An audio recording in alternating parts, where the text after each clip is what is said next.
Hello প্রিয় কৃষক ভাইয়েরা, আশা করি আপনারা সকলে খুব ভালো আছেন। আমার প্রিয় কৃষক ভাইয়েরা, ২০২৪ সালে যারা শশা চাষ করেছেন, আজকের ভিডিওটি কিন্তু সম্পূর্ণ সে সমস্ত কৃষক ভাইদের জন্য। তো প্রিয় কৃষক ভাইয়েরা, আপনাদের সাথে যে বিষয়টি নিয়ে আজকে এই ভিডিওতে আলোচনা করব, সেই বিষয়টি হচ্ছে শশা গাছকে কি করে সুস্থ সবল রোগমুক্ত ও শশা গাছের সবথেকে বড় যে দুইটি সমস্যা, তার মধ্যে একটি হচ্ছে শশা গাছের ছত্রাকজনিত আক্রমণ, যেমন পাউডারি ডাউনি মিলডিউ ও আপনার পোকামাকড় দ্বারা আক্রমণাত্মক যে সমস্ত সমস্যাগুলো, অ্যাফিড জ্যাসিড, তারপরে আপনার সাদামাছি অথবা বিটল পোকা, যেটি শশা গাছের চরম হারে ক্ষতিগ্রস্ত করে। তো আজকের ভিডিওতে আপনাদেরকে বলবো এই সমস্ত সমস্যার সমাধান আপনারা কি করে পাবেন এবং কোন পদ্ধতিতে কোন ওষুধ প্রয়োগ করলে আপনারা শশা গাছের প্রচুর পরিমাণ ফলন পাবেন।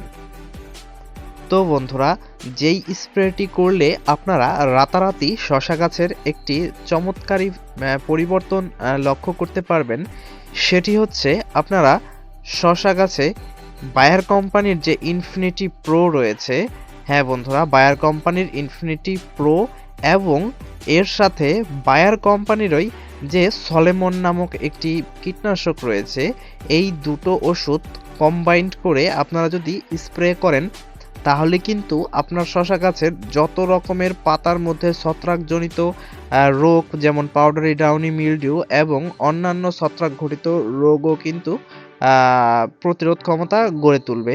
এবং এর সাথে আপনারা যে সলেমনটি রয়েছে, এটি যদি ব্যবহার করেন, তাহলে শশার মধ্যে যে অ্যাফিড জ্যাসিড, সাদামাছি, এছাড়াও আপনার যে বিটল পোকা অথবা উড়ন্ত যে সমস্ত পোকামাকড় রয়েছে, ছটকা ছানা যাই বলুন না কেন, সব ধরনের পোকার জন্য ব্যাকআপ কিন্তু এটিতে দিয়ে দেবে।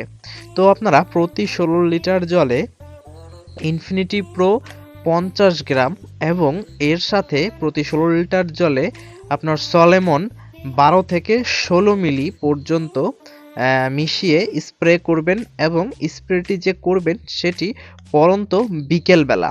তো বন্ধুরা, আপনারা যেদিন এই সলেমন ও ইনফিনিটি প্রোটি ব্যবহার করবেন, এর ঠিক ৩ দিন পরে, ২ থেকে ৩ দিন পরে আপনারা যে ভিটামিন রয়েছে এসিআই কোম্পানির ফ্লোরা ও কমপ্লেসাল, এই দুইটি পিজিআর একত্রে কম্বাইন্ড করে মিশিয়ে আপনারা ঠিক ২ থেকে ৩ দিন পরে স্প্রে করবেন। তো এর ব্যবহার বিধি হিসেবে, যখন আপনারা ২ কোম্পানির ২টি পিজিআর একত্রে স্প্রে করবেন, সেক্ষেত্রে আপনারা কি করবেন, ফ্লোরা প্রতি লিটার জলে ২ ml এবং কমপ্লেসাল এর সাথে ২ ml, অর্থাৎ ফ্লোরা ২ ml ও কমপ্লেসাল ২ ml, তাহলে মোট হলো প্রতি লিটার জলের জন্য ৪ ml হারে।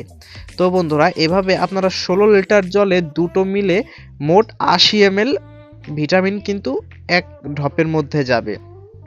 তো বন্ধুরা, এভাবে যদি আপনারা স্প্রে করেন, তাহলে কিন্তু শশার যে জালি বা যে ছোট শশাগুলো রয়েছে, সেগুলো কিন্তু খুব দ্রুত আকারে বড় হবে এবং গাছের যে হরমোন, সেটির অভাব কিন্তু পূরণ হয়ে যাবে। এছাড়াও গাছের যে শরীরবৃত্তীয় যে সমস্ত বৃদ্ধি, সেগুলো কিন্তু পর্যাপ্ত পরিমাণে হবে এবং গাছের ফুল, জালি সব কিছু পরিপূর্ণভাবে পর্যাপ্ত ও দ্রুত আকারে কিন্তু আসবে। তো বন্ধুরা, বেশি নয়, মাত্র একবার আপনারা এই ওষুধটি ব্যবহার করে দেখুন। যদিও একটু ভিন্ন ধরনের হয়ে গেল, কিন্তু তবুও আপনারা একবার পরীক্ষা করে দেখতে পারেন। কেননা আমি যখন শশা চাষ করেছি, তখন আমার জমিতে আমি এভাবেই কিন্তু করে দারুণ ফলন পেয়েছি। তারপরে আপনারা যদি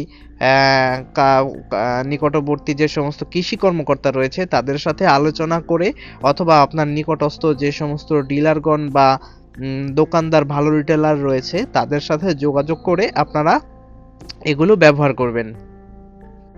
তবে এই ভিটামিন ব্যবহারের যে বিষয়টা, এটি কিন্তু অবশ্যই সুস্থ সবল গাছের মধ্যে এই ভিটামিন পিজিআর দুটো স্প্রে করা যাবে। গাছ যদি আপনার ছত্রাক দ্বারা আক্রান্ত হয়ে থাকে অথবা বৃষ্টি, বাদল বা কুয়াশাচ্ছন্ন আবহাওয়া থাকে, সেক্ষেত্রে কিন্তু আপনারা এই ভিটামিনগুলো মোটেও ব্যবহার করতে পারবেন না।